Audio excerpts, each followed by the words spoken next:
Told her whole family what she had done, and no one believed her. The prosecutor did. Lecia served 26.5 years.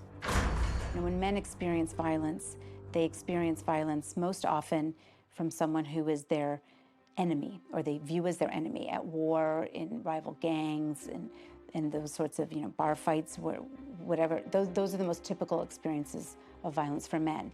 For women, overwhelmingly, the most typical experience of violence is from someone who they believe should love them. In the last 25 years, the number of women and girls behind bars has exploded.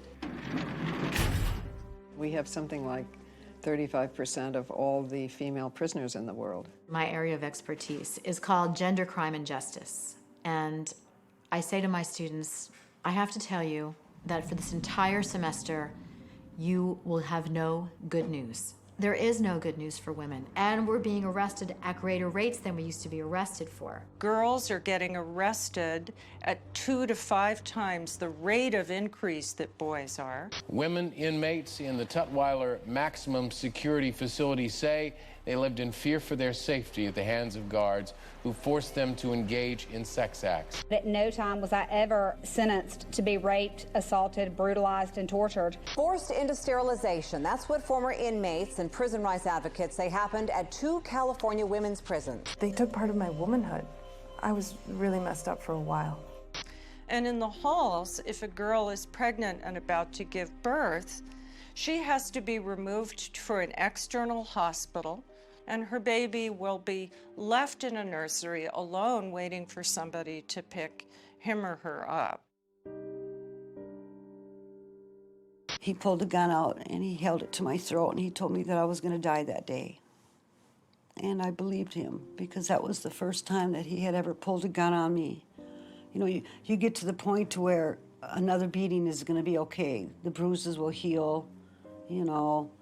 You might come out with a couple of scars, but it'll heal. But this time, I actually feared for my life, not my safety, but my life. And so when I jumped and I got up off the couch, he had another gun on the end table. And I grabbed that gun and I stepped away from him. I stepped back towards the wall. And at that time, he was just standing there. He had both of his arms down. He still had the gun in his hand. And when I looked at the hand, I seen him just move. And I don't know if he was just flinching or moving, but I had less than a second to determine whether I wanted to live or die that night. So I shot him. I've been fighting with that for years, and then I finally came to the conclusion, don't I have a right to save my life? Who and where does it say that you have to determine in a nanosecond whether you want to live or die? I felt totally justified. Sadly, the state of California didn't.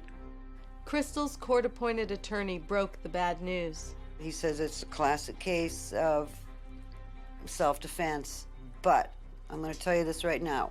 You are going to do some prison time because there's a severe gender bias issue going on in the courtrooms. Not guilty of the crime of first-degree murder. Not guilty of the crime of murder. Crystal Wheeler served 22 years in Chowchilla Women's Prison. Heidi and others, after decades of advocacy, won Crystal and Lecia release, but there's a lot of women still sitting in prison, hundreds and hundreds of them who were killed in self-defense, defense of their children's lives, defense of their own lives.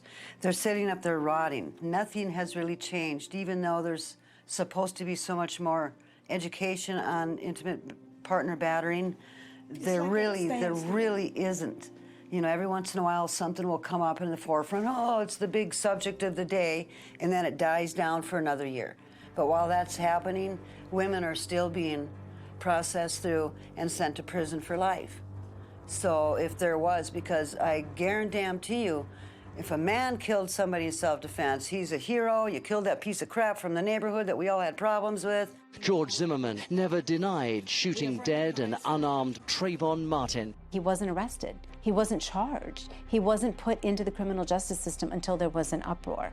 Most of my clients who have a history of battering, might have bruises or injuries on them when the police come, are arrested and detained and put in, in jail pending charges. They're almost always charged. A Florida woman, Marissa Alexander, fired a warning shot into the wall of her garage to hold off her husband, who had been charged with abusing her.